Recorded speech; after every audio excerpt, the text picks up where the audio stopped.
çok güzel bir sırdan, böyle tohum gibi çok küçük ama etkisi çok büyük bir sırdan bahsedeceğim. Bu delikanlıya bir mektup geliyor. Mektubun içinde New York'a gidip gelecek gidiş geliş bir uçak bileti de var. Böyle bir iyiliğe evrenin sahibi nasıl bir karşılık verir sence? Arkadaşlar, iyilikte bilmediğimiz çok güçlü gizli bir sır var. Görmüyor olabiliriz. Sen uyurken senin başına gelecek felaketleri, belaları birileri def etse, birileri kenara çekse, birileri yok hükmüne getirse. Belki de oluyordur değil mi? Belki de sana da oluyordur, bana da oluyordur şimdi. Bilmiyoruz. Bir yerlerde yaptığımız iyiliklerden dolayı biz uyurken bile birileri bizi koruyordur.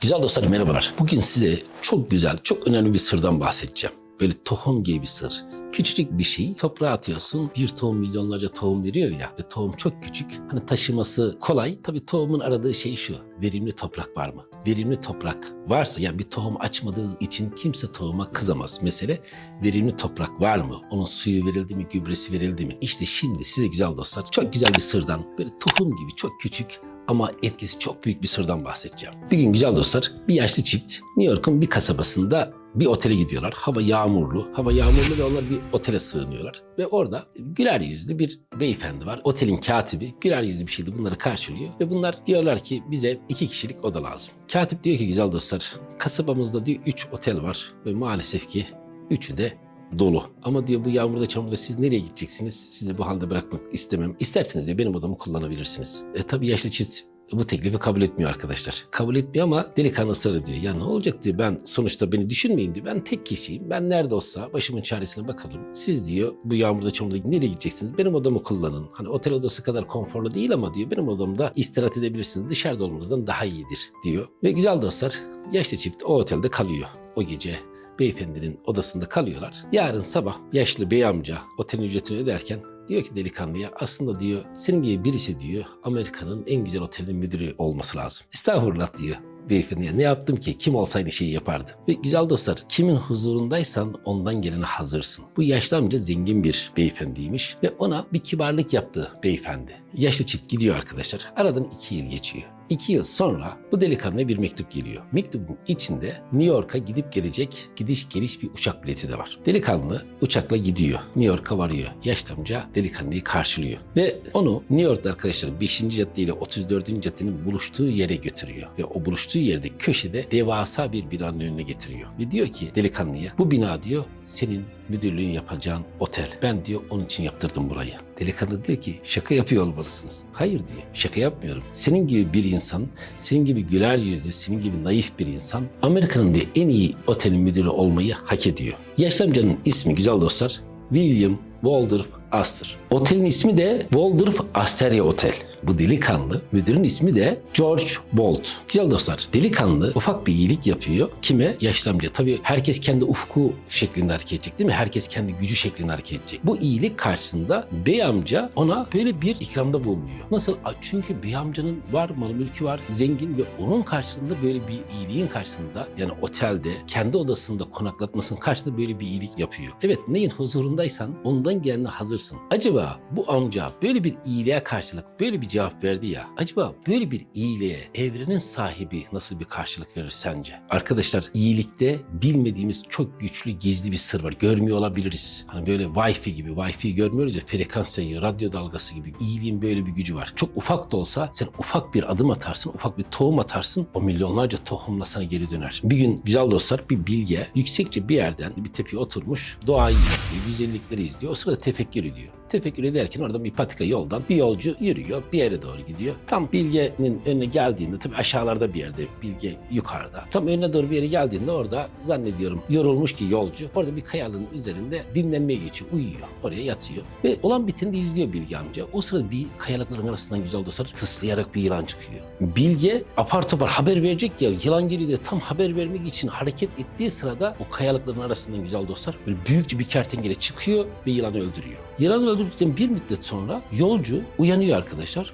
Uyanıyor ve bakıyor ki orada ölmüş yatan bir yılan var. Apar topar hemen hızlıca çantasını falan topluyor ve oradan uzaklaşmaya başlıyor. Yolcu kayalıkların üzerinden uzaklaştıktan sonra bir büyük bir gürültüyle o kayalıklar uçuruma yuvarlanmaya başlıyor. Bilge olup biteni şaşırıyor. Bu nasıl bir şey ya? Adam uyurken yılan geliyor, kertenkele kurtarıyor. Sonra uyandıktan sonra kaya uçuruma yuvarlanıyor, uyurken değil. Ve Bilge merakla bu adam ne yapmış da nasıl bir insan ki böyle bir o uyurken bile ona bir iyilikler, uyanıkken de iyilikler ona doğru koşuyor. Koşarak arkasından gidiyor bu yolcunun ve koşuyor ve yetişiyor. Ve diyor ki ya sen kimsin? Sen nesin? Bak diyor sen uyurken böyle bir şey oldu. Yılan tam seni sokacaktı. Bir kertenkele geldi seni kurtardı. Ve sen uyandın. Sen gittikten sonra o kayalar uçuruma yuvarlandı gitti. Sen uyurken değil uyandıktan sonra. Sen kimsin ki? Sen de bunun sırrı nedir diyor. Bunun sırrını bana söyle. Beyefendi diyor ki yolcu diyor ki yani bilemiyorum ne sır olabilir. Yani bir sır mı var? Bu neden böyle oldu? Ben de bilmiyorum. Ama diyor bak bir şey olmuş olması lazım. Ya sen nasıl bir hayat yaşıyorsun ki sana böyle lütuflar geliyor? İlk önce çekinen yolcu arkadaşlar sonra bakıyor ki Bilge çok samimi hareket ediyor ya. Diyor ki yani bilmiyorum bu bir sır mı ama ben hayatım boyunca hep şöyle yaşadım. Kötülük yapmamaya çalıştım. Ve insanların da bana kötülük yapmasına pek fırsat vermedim. Dostlarımla bir muhalefet olduğu zaman olayı tatlılıkla, tatlı dille çözmeye çalıştım. Ya olsa diyor yani bir ilahi bir lütuf varsa böyle bir sır olabilir. Güzel dostlar, yolcunun sözü ne kadar güzel değil mi? İyilik yaptım demiyor, kötülük yapmamaya çalıştım. Âli cenapla bakar mısınız? Alçak gönülle bakar mısın? Çünkü iyilik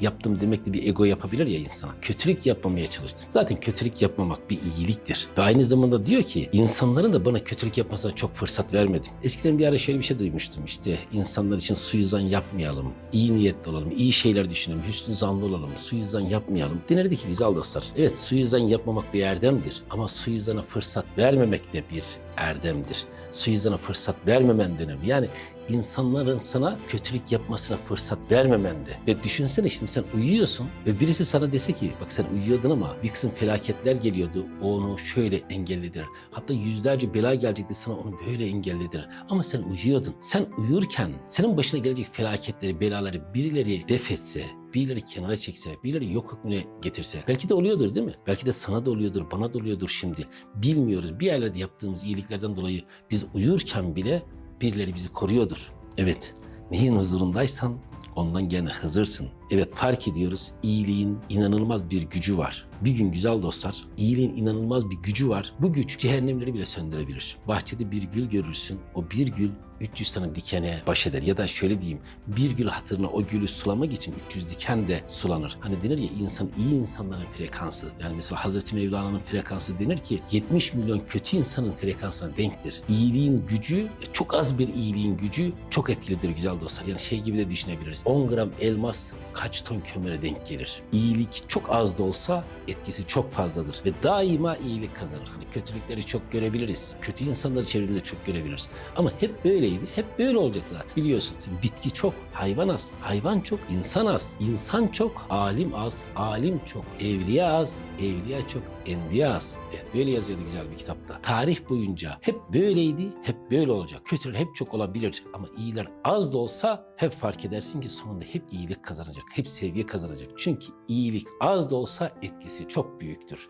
Elmas gibi. Yaptığın bir iyilik cehennemi söndürebilir. Şimdi güzel dostlar adam birisi vefat etmiş. Bu adam da hayatı boyunca hep kötülük yapan bir adam. Hep kötülük yapmış. Çok günahkar bir adam. Ölmüş. Cehennemin kapısında melek demiş ki bak buraya girmemen için bir iyilik yeter. Hayatında yaptığın bir iyiliği söyle buraya girmemen için yeter. Adam düşünüyor. Bir iyilik, bir iyilik. Adam hep kötülük yapmış. Hiç aklına gelmiyor ki iyilik. Bir iyilik, kara kara düşünüyor. Bir iyilik bulmalıyım. Buraya girmem için bir iyilik. Hah diyor, buldum. Bir gün diyor ormanda giderken karşıma bir örümcek çıktı. Ve ben diyor o örümceğe basmamak için yolumu değiştirmiştim. Çok ufak bir iyilik. Çok basit bir iyilik. Birden güzel dostlar. Semadan örümcek ağı iniyor. Deniyor ki sen bu ağa tutunarak cennete gidebilirsin. Ve hiç iyilik yapmamış, hep kötülük yapmış adam.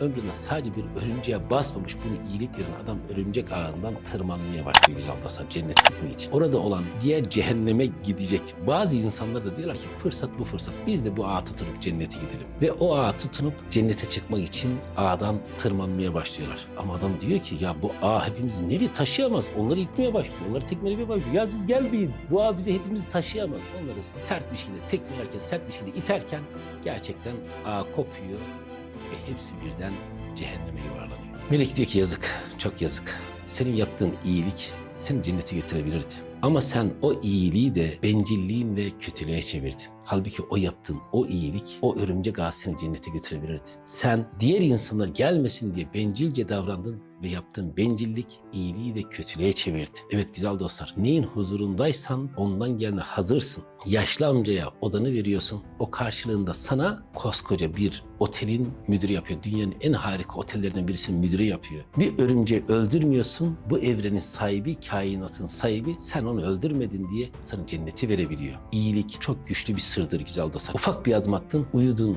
Sadece insanlara kötülük yapmadın ve insanlara sana kötülük yapmasına fırsat vermedin. Uyudun. Sen uykudayken bile sana gelecek belaları def edebilir. İyiliğin görünmez gücü vardır güzel dostlar. Tıpkı Wi-Fi'nin frekansının görünmediği gibi, tıpkı radyo frekanslarının görünmediği gibi iyiliğin çok büyük gücü vardır. Ve sen bunu fark etmeyebilirsin, ben bunu fark etmeyebilirim. İyilik, ufak bir tohum atarsan o tohum sana milyonlarca ağaç, milyonlarca tohum verir. Ve sen de böyle iyilik yapan bir insan olduğun için, iyilik yapıp karşılığını beklemediğin için, neyin huzurundaysan ondan gelene hazır olduğun için sana minnettarım. Beni böyle sevgiyle, ilgiyle dinlediğin için lütfen sana saygımı kabul et ve her zamanki gibi sevgiyle kal güzel dostum. Hatta aşk ile, hatta tutkuyla, hatta iyiliklerle kal güzel dostum.